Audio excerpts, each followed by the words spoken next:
Hi friends, Teacher Sandy here with another fun art project for you to try. I thought you might like to make your own paper at home, and it's really simple and doesn't require a whole lot of stuff. You might remember in the art studio we made paper out of paper, and it was recycled paper. So I'm going to show you some of the things that you need to ask your parents for, and they can help you make it too.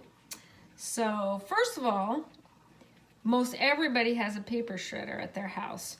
So ask your parents if you could have some of that shredded paper.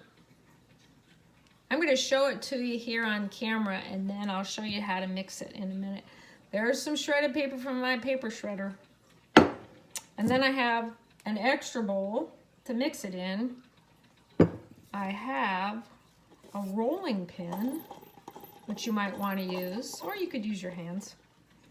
I have some warm water in a mixing cup, and I have a rack to dry your paper on. You probably have one of these. You probably use it for cookies. So, and I also have a little bit of oil in case you want to keep your paper from sticking to anything. It doesn't usually stick very much, but you can always use oil, and you can put it on your hands too to keep your hands from sticking to it. So first thing I do is, let me get my camera down here.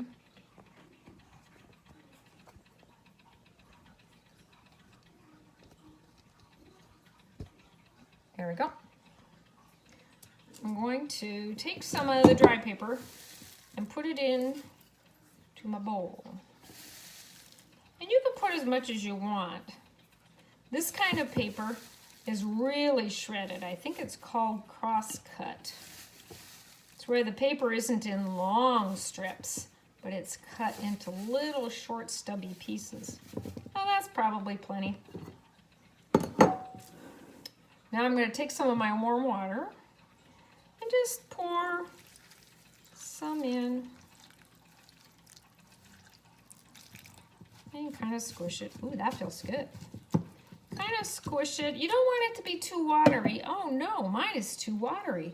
I better add some more dry. There's one ingredient I forgot to tell you to get, and if you don't have it, it's okay. But sometimes it works really good. It is flour. Let's see if you can see the name. Flour.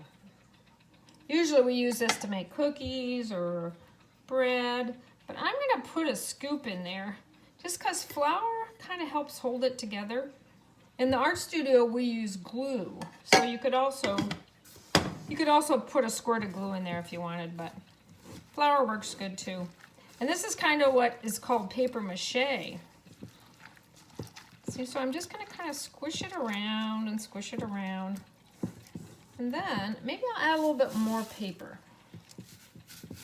See if we can get it squishy. Now you want to really squish it good.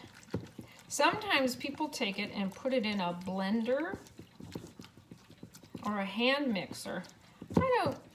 You don't really need to do that, but once you get it all squishied, ooh, that feels really nice. There's probably still some water in the bottom, but what you can do, I put down some wax paper. Your parents will probably know what that is. If you don't have it, it's okay. You can put it on the counter. But I take a handful of it, kind of squeeze it, and squish it a little bit. Put it down on the wax paper. Press it down. Maybe use my rolling pin. Let's see how that works.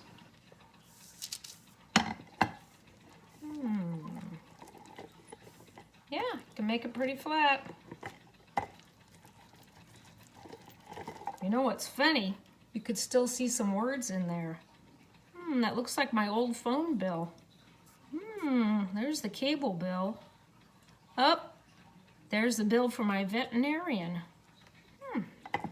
Interesting. I'm going to squish it really, really good.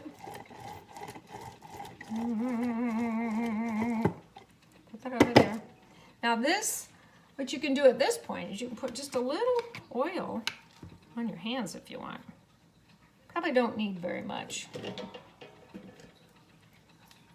Swish it around good. That kind of helps flatten it down.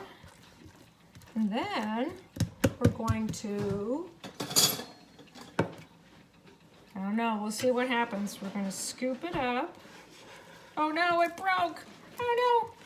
I guess I better have to squish it again. Try again. Ta-da! I'm going to take my paper and put it on my cookie sheet rack and let it dry. And you can do that with all the rest of it that you have. And have extra, just throw it back in there. You can make as many pieces as you want. You can make a huge piece and you can let it stay on the wax paper to dry. I took mine when I made mine the other day and put it in the oven on really, really low heat. Your parents could help you with that. And it dried pretty quickly. So I want to show you, these are the pieces that are really dry. You have to hear this. They're really hard, and I can't even break them. Whoa, look at that. Now there's something really cool that you can do with these. You can paint on them. You could, oh, I bet you could cut them. You need some heavy scissors. You can paint on your paper. You can draw on your paper. You can build with your paper. You can layer your paper together. Wow, what could you do with it? There's all kinds of things you could do. You could make a sculpture out of it, or you could just, you could paint it and give it as a present to someone. I don't know. The possibilities are endless. So have fun with your paper, and I'll see you next time.